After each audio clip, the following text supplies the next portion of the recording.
हमारे साथ Telangana Waqf board chairman Ajmatullah Husaini जी जुड़े हैं। सर, आज का सुप्रीम कोर्ट का वर्डिक्ट आया है, इंटरिम रिलीफ आई है वक्फ बिल को लेकर, वक्फ एक्ट के लिए, तो उसको कैसे देखते हैं? देखिए, बहुत दिनों से हमको एक, क्योंकि ये एक हमारे माइनॉरिटीज़ से रिलेटेड एक बहुत इमोशनल ये सब्जेक्ट था। हम माननीय उच्चतम न्यायालय के ऊपर हमको बहुत बड़ा विश्वास था और वो कहना कि अभी भी कायम है। जिस तरीके से उच्चतम न्यायालय ने जो अपना फैसला सुनाया, इंटरम ऑर्डर सुनाया है, क्योंकि अभी जजमेंट पूरा डिटेल जजमेंट आना है, हम उसको रीड करके हम पॉइंट वाइज पॉइंट बात करेंगे। लेकिन अब तक का जो हमने जो देखा है उसमें हमको कहीं ना कहीं जो उच्चतम न्यायालय पे हमको भरोसा था, वो हमारे कॉन्स्टिट्यूशन पे जो भरोसा था, वो हमको नाउम्मीद नहीं हुई है। अभी भी हमको उम्मीद बाकी है।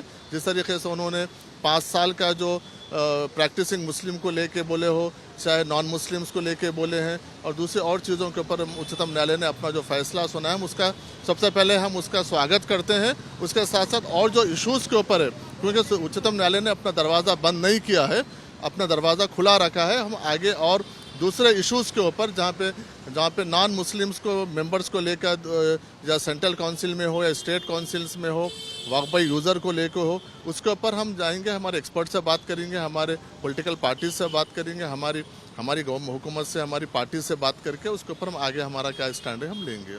बात में यही थी कि पूरा वक्फ एक्ट को रोक लगा दी जाए। उस पर तो सुप्रीम कोर्ट ने अभी रोक पर नहीं कहा है, बल्कि जो दूसरी चीज़ें हैं, जैसे नॉन मुस्लिम को लेना है, सीईओ नहीं दे सकते हैं नॉन मुस्लिम को, ऐसे बताया है। 3 से 4 लोग मेंबर्स ले सकते हैं। इसको लेकर कैसे? हमने शुरू से यही बोला था कि ये वक्फ बोर्ड एक मुस्लिम रिलीजियस इंस्टीट्यूशन है। यहाँ पर सिर्फ मुस्लिम्स को, क्योंकि यहाँ पर पूरा अकॉर्डिंग मुस्लिम लॉ और शरई हिसाब से यहाँ पर होता है, तो इसलिए जो एक्सपर्ट्स है, जो जानते हैं, उनको मेंबर रखने की हम बात की है। दूसरी बात, जहाँ तक ये आप दूसरे एक्ट की बात है, हम जो पूरे एक्ट को हम इसको होल्ड करने की बात की थी, तो उच्चतम न्यायालय ने इसको एक बैलेंसिंग इसको जजमेंट रखा है। तो हम एक बार जजमेंट पढ़ने के बाद किन किन प्रावधान को उन्होंने टारगेट किया, जैसे कलेक्टर्स के पावर्स को, हमारा बहुत मेजर कंसर्न था कि कलेक्टर्स के पावर्स को उच्चतम न्यायालय ने बहुत अच्छा निर्णय लिया कि आपके पास जब तक जुडिशरी और वक्फ ट्रिब्यूनल के जब तक फैसला नहीं आएगा, आप उसको डीनोटिफाइड नहीं करना, आपको कोई राइट्स नहीं है। इसलिए कलेक्टर के पावर्स को भी रोकें। ये कहना कि अच्छी हमारे लिए राहत की बात है।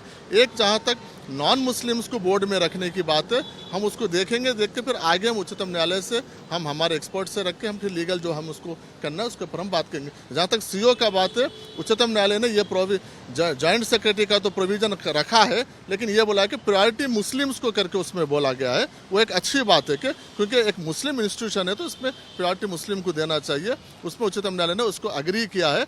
बिल्कुल इसमें ऐसा नहीं कहा है कि किसी को नहीं लाना, लेकिन उसमें प्रायोरिटी मुस्लिम करके बोला है। वो हमारे लिए अच्छी बात है। वो धन्यवाद सर, आपसे बातचीत करने के लिए। तो ये थे Telangana Waqf board chairman Ajmatullah Hussaini. Camera person Damodar के साथ अब्दुल बशीर, हैदराबाद।